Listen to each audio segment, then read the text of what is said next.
my mind, I think of conflict in cyberspace as structured something like a pyramid. At the bottom, there's a broad base of frequently occurring and moderately harmful activities, while at the top are those threats that are very rare, but would have catastrophic consequences if they ever did occur. Today, we begin our exploration of the details of this pyramid, at the base, where the most frequently occurring harmful activities arise. They may not be as catastrophic as a cyber war, but for individuals who are injured, the consequences are all too painful and real. These are the all too common instances of cybercrime, cyber scams and fraud that involve the theft of money or of identity. We can think of this as the daily churn of cybersecurity, which is deeply annoying and to those affected sometimes quite disruptive. In the end, what we'll see is that cybercrime is a lot like crime in the real world, endemic and pervasive. And like crime in the real world, think of the Mexican cartels, sometimes it can get out of control and become horrifically problematic. To date, cybercrime has yet to reach that level, but someday it might. So our plan for this lecture is simple. We'll proceed in 3 steps. First, we'll talk about cybercrime that is really just like regular crime, only the computer is used as a tool. Then we'll talk about cybercrimes that are new and different, because they really couldn't happen without the changes brought by the cyber systems. And finally, we'll look at how law enforcement authorities are fighting back. So let's start with crimes that matter most to you. For the average person, the most significant criminal threat in cyberspace is the prospect of fraud or identity theft. This isn't a legal problem. Fraud is fraud, and theft is theft. And we have plenty of laws against both.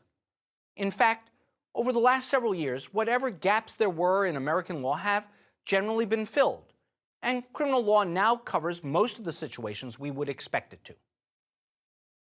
The problem of cybercrime is that the actors who commit the crimes are often so far removed from American jurisdiction, or for that matter, the jurisdiction of any Western nation, that the prospects of using the criminal law effectively are minimal. Consider, for example, the by now too familiar case of Nigerian scam artists, known as 419 fraudsters, after the section of the Nigerian Criminal Code that prohibits fraud. We spoke about them briefly in an earlier lecture, but it's worth looking at them in a bit more detail as a way of getting a sense of how crime happens on the network. The 419 scam is just the modern-day computer version of an old-time fraud known as the advance fee scheme. Under an advance fee scheme, the dupe is offered an opportunity to share in a windfall, if only he'll just provide the scammer with a small advance to pay for fees. The scheme is not unique to Nigeria or the internet, but the way it typically works in cyberspace, the dupe is promised a percentage of millions of dollars that are available, if only he or she will help the criminal, who often poses as a corrupt government official, transfer the money illegally out of Nigeria. The intended victim is scammed, either by sending information to the criminal that allows the crook to steal his identity, for example, blank letterhead stationery, your bank name, and account numbers, and other identifying information, or by having the victim actually provide some advance fee money to the official to be used for transaction costs and bribes. When money is requested, the victim is asked to send the money to the criminal in Nigeria in several installments of increasing amounts for a variety of reasons. But of course, the millions of dollars don't exist, and the victim eventually ends up with nothing but loss. And for obvious reasons, the Nigerian government is not too sympathetic to the victims of these schemes. After all, they are theoretically complicit in a scheme to remove funds from Nigeria in a manner that is contrary to Nigerian law. 3 factors make the cyber version of this scam especially effective. First, the anonymity of the internet makes the scammer practically invulnerable to effective identification. Second, even if the criminal is identified, extradition is unlikely. As I said, Nigeria doesn't have much sympathy for the American victims. And finally, The near costless nature of the internet makes it possible for the scammer to send out tens of thousands, if not hundreds of thousands or millions of fake solicitation emails. Even if the overwhelming majority of recipients properly recognize the scam, a few trusting, innocent souls, or less sympathetically, a few corrupt souls seeking illegal gain, will always respond. Which actually raises an interesting question that's worth pausing briefly to consider.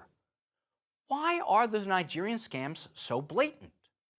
After all, they come with so many clues that they are scams, misspelled words and transparent come-ons, that we tend to think that only a really naive or stupid person would respond. Well, it turns out that's exactly the point. A 2012 sociology study suggested that the Nigerian scams and other blatant scams like them are bad on purpose. The scammers are actually trolling for the naive and the stupid. The idea is that sending a spam load costs the scammers nothing. But what costs them a lot is spending time cultivating a mark for the con. So they want to identify easy marks early on. And the best way to do that is to be so silly and blatant and overt that only an easy mark will respond. That way, the scammer invests this time in fish they're likely to reel in, and not in ones that will be hard to catch. And the best part is that they actually make the victims do the work. By deleting their emails and not responding, we're self-selecting out of the pool. And those who answer are advertising their gullibility. It turns out that, far from being stupid themselves, those Nigerian scammers are actually pretty crafty. So in the end, Nigerian scams aren't something that the average citizen really has to worry about. If you're someone who listens to the great courses, you probably aren't an attractive target. And it also turns out that these types of scams really aren't anything new. The internet makes the con artists harder to catch, but fraud like this has been a part of human culture since time immemorial. The cyber network is just a way of making it easier. What you do have to worry about are the thieves who are using the new tools of the internet to create new and different risks. One example is the problem of identity theft. Here, too, there isn't much conceptually new. You were at risk before the internet if a waiter stole your credit card number, and you're at risk today if you use your credit card in cyberspace. The difference is the many ways that your identifying information can be stolen. We saw the man-in-the-middle attack in the last lecture. Another endemic problem is that your personal information is often held by other people. Your bank, your supermarket, the online bookstore, all of them have your credit card information and other data about you. So now, your identity is only as safe as the least safe company you work with. Data theft from those places is so common, we actually have a new set of laws to deal with data breach, how to remedy it, and what the companies are required to do for their clients if it occurs. So here are two pieces of advice I'll give you, and we'll have a whole lecture devoted to advice later in the course. These will limit the likelihood of you being a victim. First, whenever you send personal information to a company, make sure you use a secure encrypted connection. Look for the little closed lock symbol in most browsers. We saw in the last lecture that secure certificates are not perfect, but they're better than nothing. The second piece of advice is even easier. Just give out less information on the web. Sure, if you store your credit card number with Amazon, you don't have to type it in every time. But what you gain in convenience, you lose in security. And maybe Amazon is safe, but is everyone you do business with as good as Amazon? Now let's look at something different. Let's look at organized crime on the web. One example is the Russian business network, also known as the RBN. The RBN was truly a child of the internet. It couldn't really have existed without it. The RBN was an internet service provider run by criminals for criminals. The RBN is said to have been created back in 2004 by Flyman, a 20-something programmer who is a nephew of a well-connected Russian politician. Note that I used said to have been. In truth, his actual identity remains pretty well cloaked in mystery.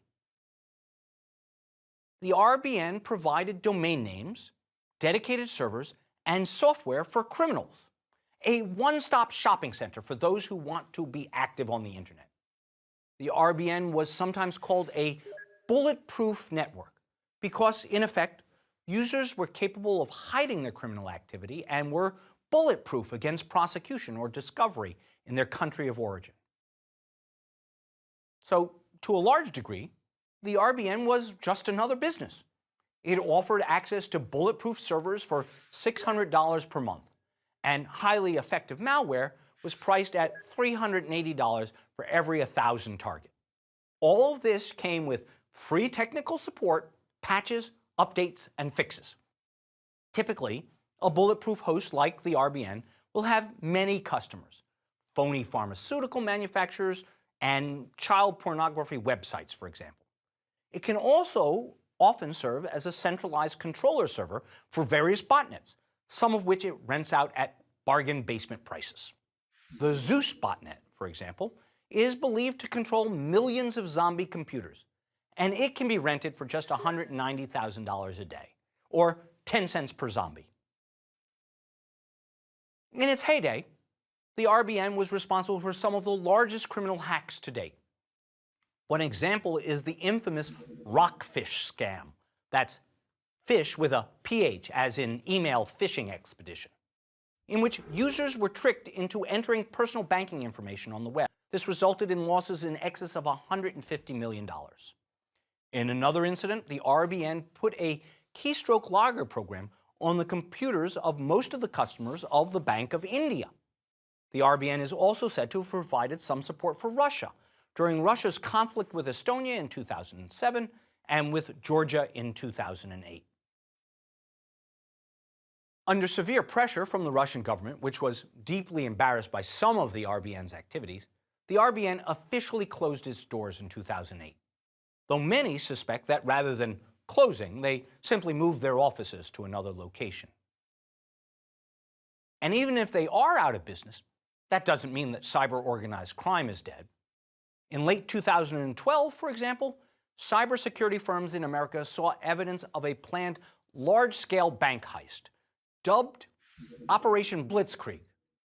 The idea was for a cartel of Russian organized crime hackers to simultaneously attack 30 American banks. One expects that forewarned is forearmed, but that begs the question, doesn't it? What operations are out there that we don't know about? Finally, in closing our discussion of cybercrime that still looks like traditional crime in some way, I want to turn to the biggest fear of businesses, the ambiguous case of economic espionage. That is, spying directed at economic secrets, not national security ones. First, we should realize that it isn't just the large corporations who suffer. Economic espionage is rampant, and nobody is immune. The story is told, based on a classified source, of an American furniture company that had its furniture designs stolen through a malicious hack from China.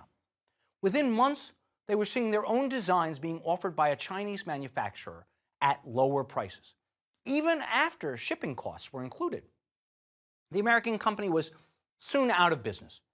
Its intellectual property of the furniture design was really its only asset, and the Chinese had stolen it. That is just one example of many. According to the U.S. Office of the National Counterintelligence Executive, the NCIX, the threat of economic theft is pervasive. In an October 2011 report entitled "Foreign Spies Stealing U.S. Economic Secrets in Cyberspace," the NCIX detailed some of its conclusions.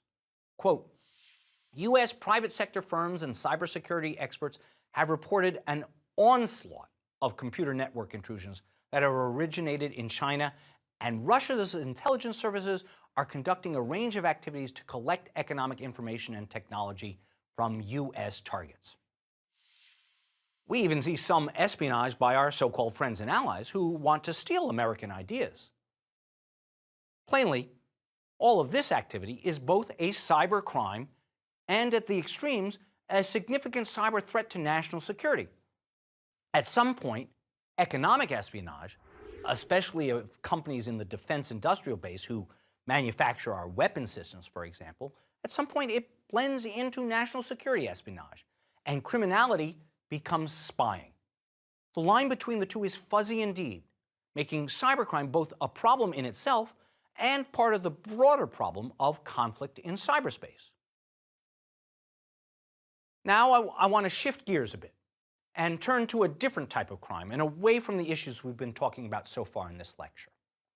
Up until now, we've been discussing fraud and theft, issues that are really about traditional crimes morphed into cyberspace. Now, I want to look at something new, the type of crime where the computer is not the means by which it is committed, but in some ways is the victim of the crime itself. One problem we face in cyberspace is the problem of building new definitions, and that is particularly true when we try to define the crime of an illegal intrusion into a computer system without the authorization of the owner of the computer. Now, conceptually, this makes great sense. It is really pretty obvious that it ought to be a crime to hack into someone else's computer without their permission. The problem is defining what that means. In the United States, the controlling law is the Computer Fraud and Abuse Act, or CFAA, which makes it a crime to access a computer without or in excess of authorization. In some ways, this is only logical. If an intruder hasn't been given permission to use a computer at all, or if he's only been given permission to use it for a limited purpose and violates that limitation by rooting around in other cyber files, that's an act that clearly ought to be punished. But how do we determine what the limits of your authorization are? Since the term is not defined in law, the courts have looked to contractual arrangements that govern the use of computer or internet systems. These agreements are known as the Terms of Service, or TOS. They're those long, detailed legal terms that everyone clicks on to accept before they sign up for, say, a Facebook account. But this means that private corporations like Facebook are, in effect, establishing what conduct violates federal criminal law when they draft their policies. And here's what that means in practice.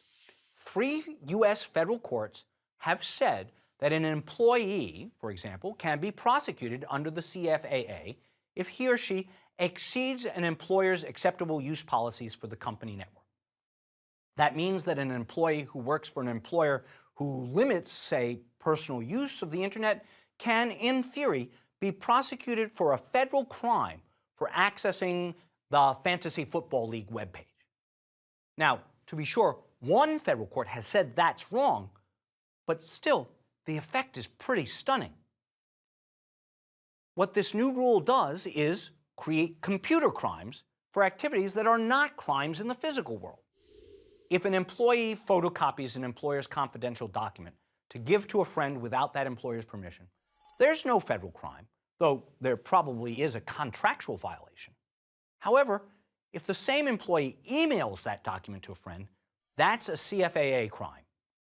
If a person assumes a fictitious identity at a party, there's no federal crime. But if they assume that same identity on a social network, one whose terms of service prohibits pseudonyms, there may be a CFAA violation. At least one federal prosecutor has actually brought criminal charges against the user of a social network who signed up under a pseudonym in violation of the terms of service. This was the infamous Lori Drew case.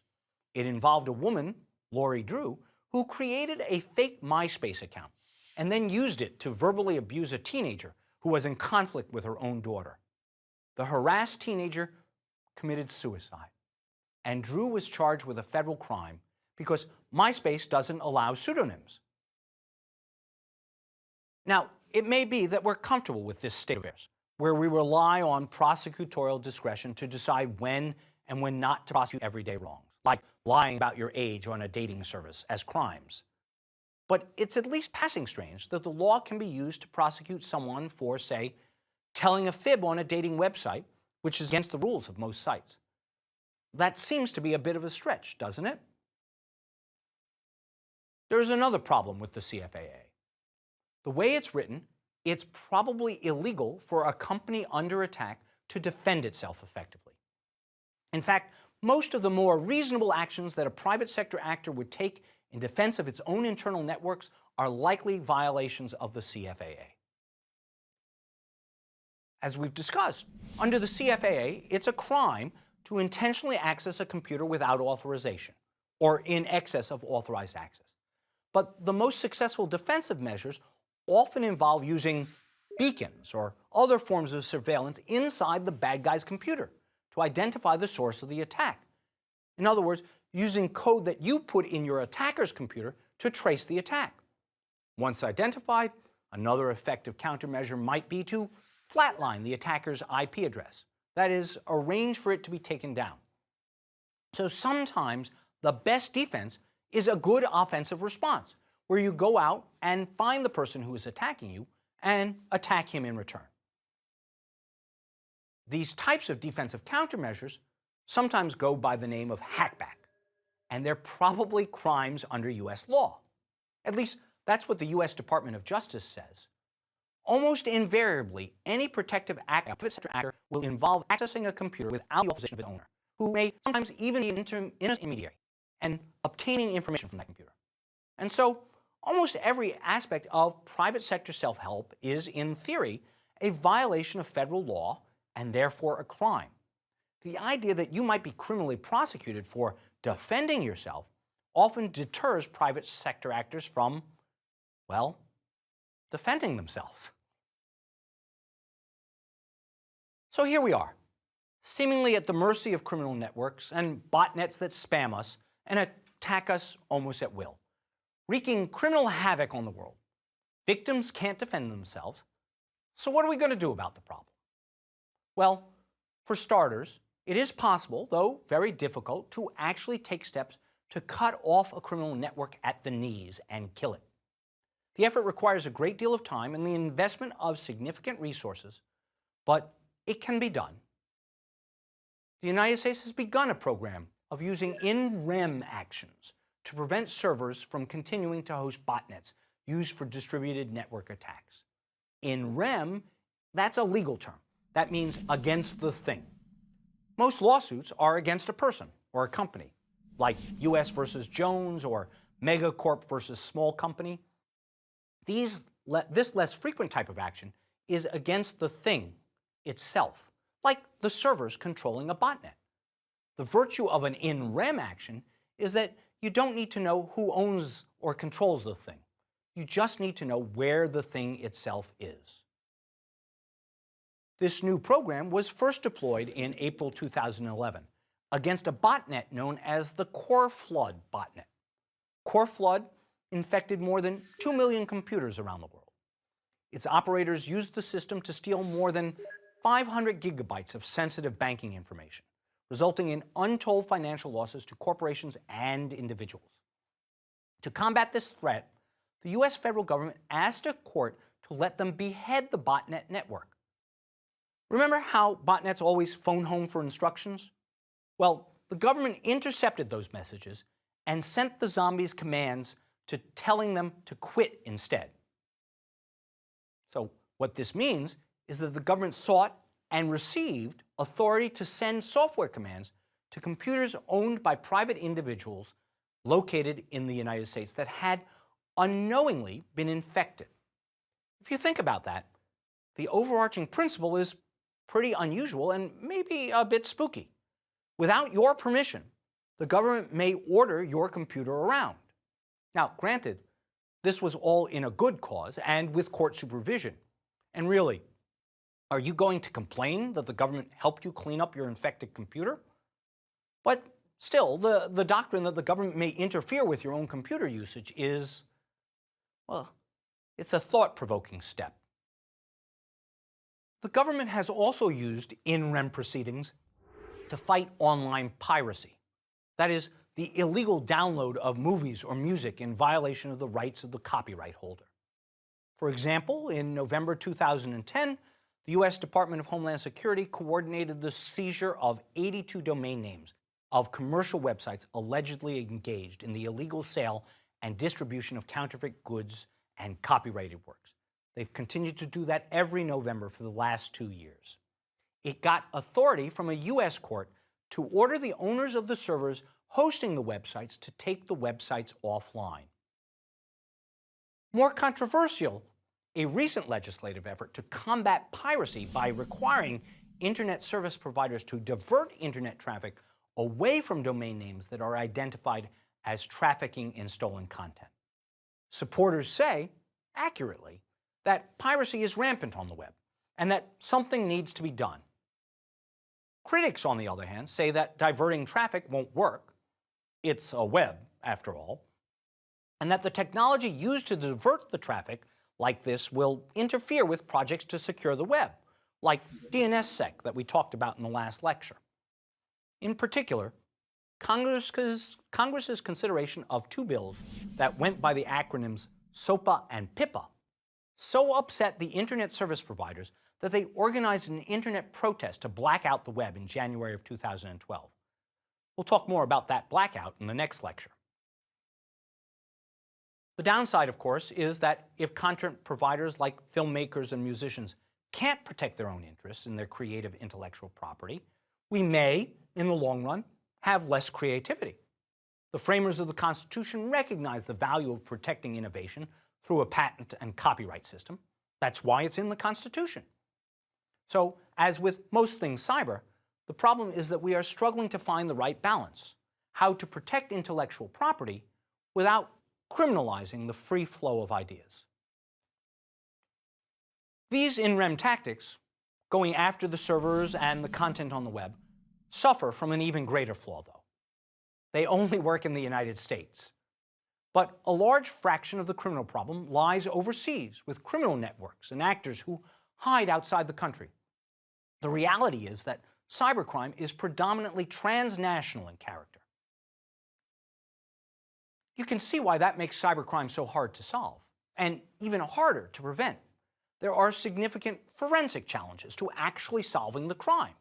In the real world, we can find fingerprints and the like. But as we said in an earlier lecture, the possibility of action at a distance in cyberspace makes it very hard to capture criminals who can remain anonymous. We're faced with a situation. High-profit criminality can occur at risk of capture.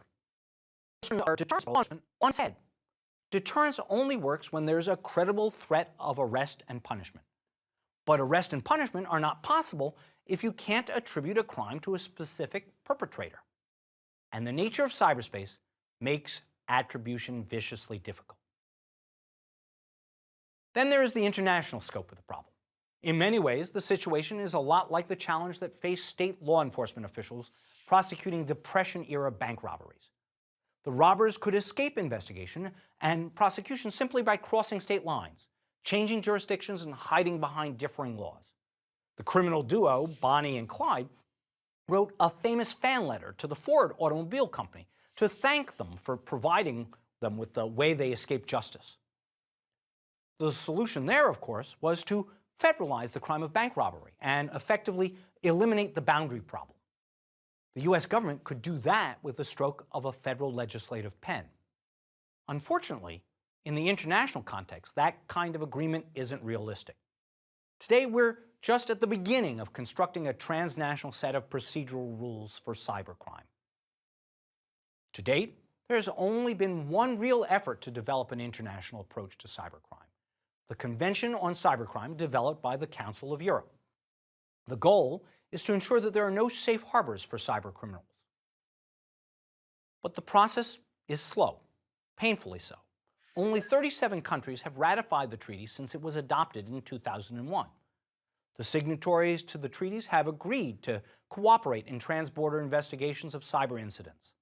But big cyber havens like China and Russia have refused to sign.